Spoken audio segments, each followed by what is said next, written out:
আসসালামু আলাইকুম, welcome to my channel myself Lamia. কেমন আছেন আপনারা সবাই? আশা করছি আল্লাহর রহমতে আপনারা সবাই অনেক বেশি ভালো আছেন। আলহামদুলিল্লাহ, আমিও ভালো আছি। তো আজকে সব কাজকর্ম শেষে ব্লগটা শুরু করলাম। আজকের ব্লগটা হবে বোরিং ব্লগ। ব্লগের শেষেই বলতে পারবেন আপনারা যে ব্লগটা কি বোরিং ছিল নাকি ভালো ছিল। তো যাই হোক, এখন হচ্ছে আমি একদম গোসল টোসল করে মানে সব কাজ একদম সকাল থেকে শেষ করে গোসল টোসল করে হচ্ছে এখন মানে বারান্দায় আসলাম, একটু বাহিরের ভিউটা দেখতেছিলাম। আর এখন তো শীতকাল চলে আসছে, গোসল করার পর একটু ঠান্ডা ঠান্ডাই লাগে। তো আমি একটু বারান্দায় এসে দেখলাম যে একটু রোদ আছে হালকা হালকা, তো আমি বারান্দায় কিছুক্ষণ দাঁড়িয়েছিলাম আর বাহিরের ভিউটা দেখছিলাম। আমার বারান্দা থেকে খুব সুন্দর ভিউ দেখা যায়। যারা আমার ব্লগ দেখেন তারা জানেন যে খুব সুন্দর মানে গাছপালা, তারপর হচ্ছে ছোট ছোট টিনের বাড়ি ঘর এগুলো আর কি দেখা যায়। তো আমি মাঝে মধ্যে আপনাদেরকেও শেয়ার করি আর হচ্ছে আমিও দেখি। তো আকাশটা হচ্ছে মানে হালকা হালকা রোদও ছিল, আবার একটু কুয়াশাও ছিল আর কি, মিক্স ছিল। তো এখন তো শীতকাল চলে আসছে, সকালবেলা হচ্ছে বারান্দায় আসলে বোঝা যায় কুয়াশা কাকে বলে। মানে একদম সব কালো, মানে ফজরের পর একদম সব কালো হয়ে থাকে। তো যাই হোক, এখন হচ্ছে আমি একটু হালকা গরম পানিতে আমি একটু লেবু চিপড়ে খাচ্ছি, একটু ডায়েটের চেষ্টা আর কি। মানে খালি পেটে আমি সকাল থেকে এখনও কিছু খাইনি।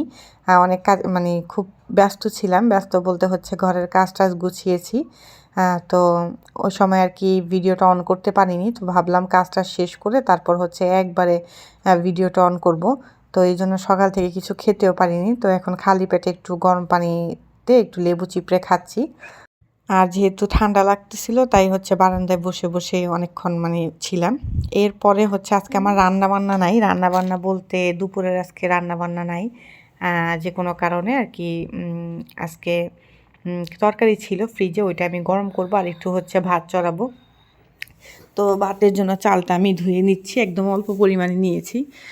ভাত যত কম খাওয়া যায় ততই ভালো, মানে ভাতটা অ্যাভয়েড করার চেষ্টা করতেছি।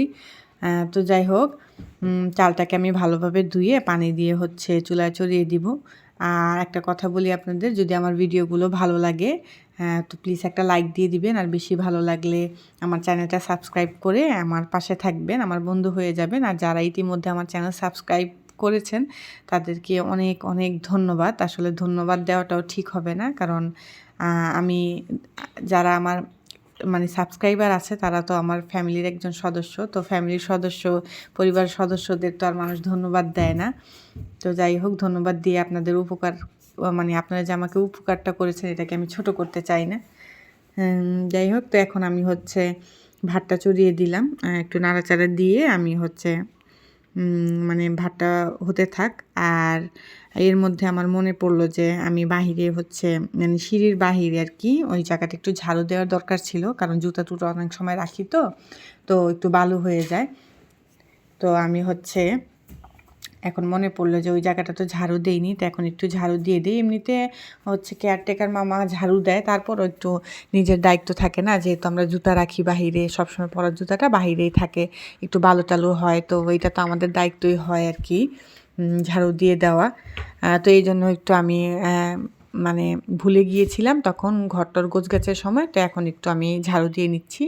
আর দেখবেন সব কিছু যদি একটু পরিষ্কার থাকে তাহলে কিন্তু ভালো লাগে, নিজের কাছেও ভালো লাগে। আর বাহির থেকে একটা মানুষ আসলেও বলে যে না খুব ভালো, হ্যাঁ উনি খুব ঘরটা মানে আপনারা প্রশংসা কুড়াতে পারবেন আর কি। মানে মানুষ প্রশংসা করবে আপনার যে হ্যাঁ উনি খুব ভালো, ঘরটার একদম পরিষ্কার রাখে। আর একদম নোংরা থাকলে কিন্তু নিজের কাছেও ভালো লাগে না। তো আমি হচ্ছে এখন একটু ঝাড়ু দিয়ে নিচ্ছি। আর এই বাসাটা হচ্ছে একদম নতুন, তো এই জন্য আর কি নোংরা হলেও অত একটা বোঝা যায় না। আর এই যে লিফটের একদম কাছে তো আমার মানে ফ্ল্যাটের যে গেটটা ওইটা একদম লিফটের কাছে, তো লিফট থেকে কেউ আসা যাওয়া করলে মানে আমার ফ্ল্যাট হয়েই সামনে ফ্ল্যাটে যায়, তো আমার এই সাইডটা আরও হচ্ছে বেশি নোংরা হয়। আর এর মধ্যে হচ্ছে বাবু এই যে দেখলো আমি গেট খুললাম, ও হচ্ছে বের হয়ে দুষ্টামি করতেছে। আমি বললাম ঘরে যাও ঘরে যাও, পায়ে ময়লা লাগবে। আমি কিছুক্ষণ আগে ঘরটা ঝাড়ু দিয়েছি, পরে বলাতে আবার চলে গেল। তো এই যে দেখেন মানে আমার পাশে আরেকটা ফ্ল্যাট আছে, তো লিফট থেকে আমার ফ্ল্যাট হয়ে ওই ফ্ল্যাটে যাওয়া হয়, তো আমার সাইডটা একটু বেশিই নোংরা হয়। তো আমি প্রায় সপ্তাহে 2-3 দিন এরকম চেষ্টা করি জায়গাটা ঝাড়ু দিয়ে রাখার। তো এই তো আমার ঝাড়ু টাড়ু দেওয়ার শেষ, এখন হচ্ছে আমি গেটটা লাগিয়ে দিব আর দেখবো ভাতে বলক আসছে কিনা। তো এই তো আমি এখন গেটটা লাগিয়ে দিচ্ছি। তো আজকে হচ্ছে ব্লগে তেমন দেখানোর মতো কিছু নাই।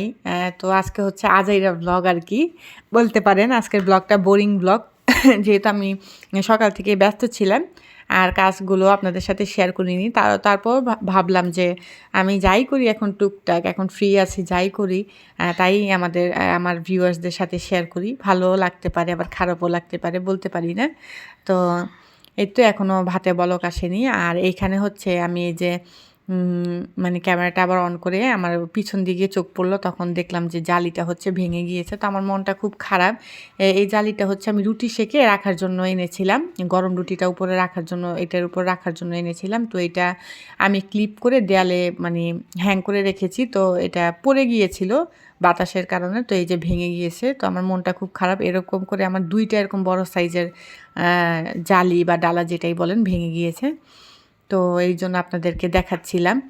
এই যে এইখানে এই ওয়ালের মধ্যে আমি একটা ক্লিপ দিয়ে হ্যাং করে রেখেছিলাম। তো টাইলসের তো পিচ্ছিলের কারণে আর হচ্ছে পিছলা টাইপের আর হচ্ছে বাতাসের কারণে এটা একদম পড়ে গিয়ে একদম ভেঙে গিয়েছে। তারপর ইউজ করা যাবে, সাইড ভেঙেছে তো কী হবে, তারপরে ইউজ করা যাবে, মানে ফেলে দিতে হবে না আর কি, মোটামুটি ইউজ করা যাবে। আর এইখানে হচ্ছে আমি আপনাদের দেখাচ্ছিলাম আজকে হচ্ছে ঘরটার একদম পরিষ্কার, তো আমার মনটাও খুব ভালো লাগতেছে। আর ঘর পরিষ্কার থাকলে কিন্তু দেখবেন মনটা চাঙ্গা থাকে, আর ঘর অগোছালো থাকলে কিন্তু একদমই ভালো লাগে না। তো আজকে সকাল সকালই সব কাজ করে ফেলেছি, এই জন্য আপনাদের সাথে শেয়ার করতেছিলাম। এরপরে হচ্ছে আমি তরকারিটা বের করব ফ্রিজ থেকে। মূলার তরকারি ছিল, এটা শেরপুঁটি মাছ দিয়ে রান্না করা ছিল। তো আমি একটুখানি ফ্রিজের মধ্যে বক্সে করে রেখে দিয়েছিলাম। ওই দিন রান্নার পর একটু বেশি হয়ে গিয়েছিল, খাওয়ার পর বেঁচে গিয়েছিল। তো ভাবলাম যেদিন হচ্ছে রান্না বান্না করব না ওই দিন এভাবে গরম করে খাবো। তো আমি তরকারিটা ওই যে কড়াইয়ের মধ্যে ঢেলে একটু আলাদা পানি মিক্স করে আমি এটাকে একটু জাল করে নিব। আর হচ্ছে বেশি কিছু করব না, আর হচ্ছে একটু ডিম ভাজবো। তো এই তো এখানে যে আমি এটাকে একটু জাল করে নিচ্ছি। আর ভালোই লাগে কিন্তু মূলার তরকারি খেতে। আমার মূলা অনেক ফেভারিট। অনেকের আছে মূলার গন্ধ ভালো লাগে না, কিন্তু আমার মূলা খেতে ভালো লাগে। ছোটোবেলায় আসলে কোনো শাকসবজিই খেতাম না। বিয়ের পর আমি হচ্ছে সব শাকসবজি খাওয়া শিখছি। তো মোটামুটি এখন আমি সব শাকসবজি খাই, এখন খাওয়া শিখে গিয়েছি। আর আমার ছেলেকেও চেষ্টা করি খাওয়ানোর।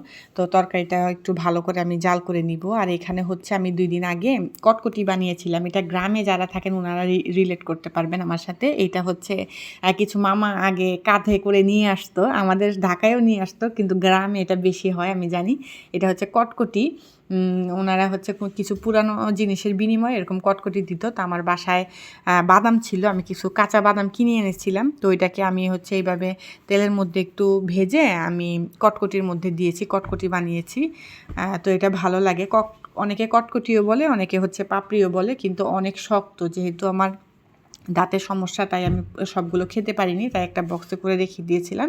কিন্তু এটা একটু মিষ্টি হয়, কারণ এটাতে চিনির পরিমাণ বেশি হয়। তো এই জন্য চিনি বেশি না দিলে এটা শক্ত হবে না, তাই এটা একটু মিষ্টি হয়। তো যাই হোক, মাঝে মধ্যে একটু ক্ষুধা টুধা লাগলে অবসর সময় এটা চাবানো যায়, ভালোই লাগে, মুখে বাদাম পড়ে, ভালো লাগে খেতে। তো এখানে হচ্ছে আমি ডিম ভাজার জন্য আমি একটু কাঁচামরিচ পেঁয়াজ কেটে নিচ্ছি। একটা ডিমই ভাজবো, তাই অর্ধেকটা পেঁয়াজ নিয়েছি। একটা পেঁয়াজ নিয়েছিলাম প্রথমে, পরে দেখলাম যে না, মনে হচ্ছে বেশি হয়ে যাচ্ছে, তাই অর্ধেকটা পেঁয়াজ নিয়েছি আর 2টা কাঁচামরিচ নিয়েছি। একটাই ডিম ভাজবো। আর জিনিসপত্রের যে দাম, মানে যত মানে স্বল্প খরচে চলা যায় ততই ভালো। এখন তো হচ্ছে তারপরে একটু শীতকাল আসতেছে, তাই সবজির দামটা একটু কমতেছে। নাহলে 30-40 টাকার আলু হচ্ছে একদম 70 টাকা পর্যন্ত আমি লাস্ট কিনেছি। তো আমি আবার ভাবতেছিলাম যে একটু আলু ভর্তা করব কিনা। পরে ভাবলাম যে ডাল আছে, একটু আলু ভর্তা করি, কিন্তু করে আর করা হয়নি। আমি বললাম না থাক, আর ঝামেলার দরকার নেই, তরকারি দিয়ে হয়ে যাবে। তো আর আলু ভর্তাটা করা হলো না। আর আলুটা যত কম খাওয়া যায় ততই ভালো, কারণ ডায়েটের জন্য মানে আলুটা অ্যাভয়েড করাটাই ভালো। যারা ডায়েট করেন তারা তো আলু একদমই খেতে পারেন না। তো এই জন্য আমি আর কি আলু ভর্তাটা আর করিনি। তো যাই হোক, এখন হচ্ছে আমি পেঁয়াজগুলো কুচি কুচি করে নিচ্ছি। ডিমের পেঁয়াজ একদম ভালো করে কুচি করলে ভালো লাগে, আর নাহলে বেশি মোটা থেকে গেলে কিন্তু দাঁতে লাগলে ভালো লাগে না। যত ভালো করে কুচি করা যায় করে নিচ্ছি। তো তো এই তো আর আমার ভিডিওগুলো আপনাদের কেমন লাগে অবশ্যই কিন্তু কমেন্ট করে জানাবেন। আপনারা কমেন্ট করলে আমি অনেক বেশি খুশি হব। আমার একটা কমেন্ট যদি আসে ভিডিওতে আমি যে কী পরিমাণ খুশি হই সেটা আপনারা মানে আমি বলে বোঝাতে পারবো না। আমি অনেক বেশি হ্যাপি হই আপনারা কেউ কমেন্ট করলে। ভালো হলে ভালোটা বলবেন আর যদি কোনো কিছু মন্দ লাগে বা কোনো কিছু ভুল ত্রুটি থাকে সেটাও আমাকে কমেন্টের মাধ্যমে জানিয়ে দিবেন। আপনাদের রেসপন্স আমার জন্য অনেক বেশি একটা মানে কী বলবো খুশির ব্যাপার। মানে আপনারা যখন আমাকে রেসপন্স করেন কেউ যদি কমেন্ট করেন আমি অনেক বেশি হ্যাপি হই। হ্যাঁ, আমি আমার ফ্যামিলির সদস্যদের সাথে শেয়ার করি আজকে কমেন্ট আসছে, উনি এটা বলছে, উনি ওইটাই বলছে, আমি এভাবে সবার সাথে শেয়ার করি। তো আমি অনেক হ্যাপি ফিল করি যখনই আপনারা আমাকে কমেন্ট করেন। আর আরেকটা ব্যাপার যেটা হয় কমেন্ট আসলে বা আমার ভিডিওতে লাইক আসলে আমি নতুন, নতুন ভিডিও তৈরিতে উৎসাহ পাই। মানে ভাবি যে না মানুষের কাছে আমার ভিডিও ভালো লাগতেছে তো আমি হচ্ছে আরেকটা ভিডিও করি। আর যে ভিডিওতে হচ্ছে ভিউ কম আসুক বাট যে ভিডিওতে লাইক না আসে বা কেউ কমেন্ট না করে আমার মনটা না খারাপ হয়ে যায়। তো এইজন্যই বলতেছি আপনারা আমাকে অবশ্যই কমেন্ট করবেন, কেমন লেগেছে জানাবেন। তো আমি একদম অল্প তেলে ভাজবো। তারপরেও তেলটা বেশি পড়ে গিয়েছে। আর ডিমের মধ্যে না তেল কম দিলে ডিমটা জ্বলে যায় আবার ভিতর থেকে কাঁচা থেকে যায়। তো এইজন্য হচ্ছে ডিম যখন আমরা ভাজি কাঁচামরিচ পেঁয়াজ দিয়ে একটু বেশি দিতে হয় তেল। এছাড়া পোস্ত করলে একদম অল্প তেলে করা যায়। আর পোস্ত হচ্ছে একদম পানিতে সেদ্ধ করেও করা যায়। তো এই তো আমি মানে তেলটা একটু ভালো করে গরম হয়ে আসলে আমি হচ্ছে ডিমটা এখানে যে ছেড়ে দিব, এটা হতে থাক। আর এর মাঝখানে হচ্ছে আমি এই যেগুলো থালাবাটি টুকটাক বের হয়েছে ২-৩টা থালাবাটি এটা হচ্ছে আমি ধুয়ে ফেলবো। তো ডিমটা হচ্ছে ছোটোবেলা থেকেই ভাজতে পারি। ভেঙে চুরে পরে আস্তে ধীরে শিখেছি। এখন মোটামুটি ভালোই পারি। এখন আর আমার ডিম ভাঙে না। তো এই তো ২টা করে থালাবাটি আমি ছিল ২টা আমি এটা ধুয়ে ফেলছি। থালাবাটি ১টা-২টা জমতে, জমতে কিন্তু একদম জমে যায়। তো আপনারা আজকে কী দিয়ে লাঞ্চ করছেন জানাবেন আমাকে। আজকে আমি তো হচ্ছে মূলার তরকারি আর হচ্ছে ডিম ভাজি দিয়ে লাঞ্চ করছি। আর আপনারা কী দিয়ে লাঞ্চ করেছেন, কী দিয়ে ডিনার করেছেন আমাকে অবশ্যই জানাবেন। এই তো এখন আমি একটু ভাত বেড়ে নিচ্ছি। প্রথমে বাবুকে বলেছিলাম, "তুমি ভাত খাবা?" ও বলতেছে, "আমি এখন ভাত খাবো না।" তো আমি ১-২ বার ওকে জোর করেছি, "খাও, খাও।" কিন্তু দেখি যে ও খাচ্ছে না। পরে হচ্ছে আমি খেয়ে নিয়েছি। পরে আবার ওকে খাইয়েছি। তো এই তো ভাতটা গরম থাকলে কিন্তু তরকারি বাসি থাকলেও বোঝা যায় না। কিন্তু ভাতটা যদি মজা না হয় তরকারি যতই তাজা হোক খেতে ভালো লাগে না। তো ভাতটা আসলে গরম, গরম থাকলে যেকোনো কিছুই ভালো লাগে খেতে। আর অত বেশি গরম ভাত কিন্তু আমি খেতে পারি না। আমি একটু ঠান্ডা ভাতই খাই। তো এই তো এখন আমি তরকারি নিয়ে নিলাম। এখন একটু খাওয়া-দাওয়াটা করব। অনেক ক্ষুধা লেগেছিল। তারপরে একটু অল্প নেওয়ার চেষ্টা করেছি ভাত। কেন যেন ক্ষুধা মরে গিয়েছে। কিন্তু ক্ষুধা কিন্তু অনেক পেটে কিন্তু তারপরেও কেন যেন খেতে ইচ্ছে করতেছে না এমন আর কি অবস্থা। মানে শরীরটা একদম টায়ার্ড লাগতেছে। সকাল থেকে অনেক কাজ করেছি তো হয়তোবা এইজন্য। একদম আজকে কাপড়-টাপড় সব একবারে মানে ধুয়েছি। তারপর হচ্ছে অনেকগুলো থালাবাটি ছিল এগুলো ধুয়েছি, ঘর-টর মুছেছি, বাথরুমও ধুয়েছি আজকে। আজকে অনেক কাজ একসাথে করেছি। তো এইজন্য শরীরটা একটু টায়ার্ড। এরপরে হচ্ছে বাবুর জন্য বাবু দুপুরে ভাত অত একটা খায়নি। তো হচ্ছে সন্ধ্যার সময় বলল, ওই যে আমি বললাম না ওকে যদি সন্ধ্যায় জিজ্ঞেস করা হয় তুমি কী নাস্তা করবা? ওর হচ্ছে একই কথা আমি ফ্রেঞ্চ ফ্রাই খাবো। তো আমিও জিজ্ঞেস করলাম যে সন্ধ্যায় কী নাস্তা করবা? তো ও বলল আমি ফ্রেঞ্চ ফ্রাই খাবো। তো এই যে আমি হচ্ছে আলুগুলো কুচি করে আমি আলুগুলো মানে ফ্রেঞ্চ ফ্রাই আকারে কেটে আমি তেলে একটু মশলা-টশলা দিয়ে হলুদ, লবণ, মরিচ দিয়ে দিয়ে দিলাম। বেশি ঝাল দেইনি কারণ আমার ছেলে খাবে এইজন্য। আর আমি এমনিতে ফ্রেঞ্চ ফ্রাই খুব সুন্দর ভাজতে পারি। কিন্তু সেদিন হচ্ছে আমার বাসায় মেহমান আসছিল। কেন যেন আমার ফ্রেঞ্চ ফ্রাইগুলো ভালো হয়নি। পরে বুঝতে পারলাম যে আলুটা ভালো ছিল না। সাদা আলু কেমন যেন আলুটা ছিল। এজন্য ফ্রেঞ্চ ফ্রাইগুলো নেতিয়ে গিয়েছিল। আর ফ্রেঞ্চ ফ্রাই হচ্ছে একটু কম তেলে ভাজলে এটা হচ্ছে মচমচে হয়। তো যাই হোক এখান থেকে আমি ফ্রেঞ্চ ফ্রাইগুলো জলদি, জলদি ভাজতেছিলাম আর মাগরিবের আজান দিয়ে দিয়েছে। তো সময় বেশি নাই তাই জলদি, জলদি করে ভেজে নিচ্ছিলাম। কারণ এটা ভেজে দিয়ে হচ্ছে মাগরিবের নামাজটা আমি আদায় করব। তো এই তো এখন আমার ভাজা-টাজা শেষ হলে এখন এগুলো আমি উঠিয়ে ফেলবো। তো এই ছিল আজকের আমার ভিডিও। আজকের ভিডিওটা কি বোরিং ভ্লগ ছিল নাকি ভালো লেগেছে, ইন্টারেস্টিং লেগেছে? অবশ্যই আপনারা আমাকে কমেন্ট করে জানাবেন। আর হচ্ছে নেক্সট ভ্লগে আবার আপনাদের সাথে দেখা হবে নতুন কোনো ভিডিও নিয়ে। তো সেই পর্যন্ত আপনারা আমার সাথে থাকবেন। আর হচ্ছে আমার জন্য দোয়া করবেন। আমি যেমন এমনই আপনাদের জন্য নতুন নতুন ব্লগ বানাতে পারি। আমার জন্য আর আমার পরিবারের জন্য দোয়া করবেন। তো এই তো এখন আমার ভাজা টাজা শেষ। এই যে দেখেন খুব সুন্দর হয়েছে, একদম ক্রিস্পি হয়েছে। আমি সামনে থেকে আপনাদের দেখাচ্ছি। তো এই যে আমি উঠিয়ে নিচ্ছি আর কি জালি দিয়ে।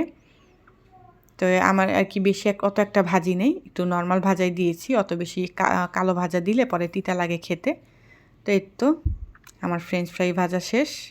তো এই যে দেখেন একদম সামনে থেকে দেখাচ্ছি। ওকে, তাহলে ভালো থাকেন আপনারা। আল্লাহ হাফেজ।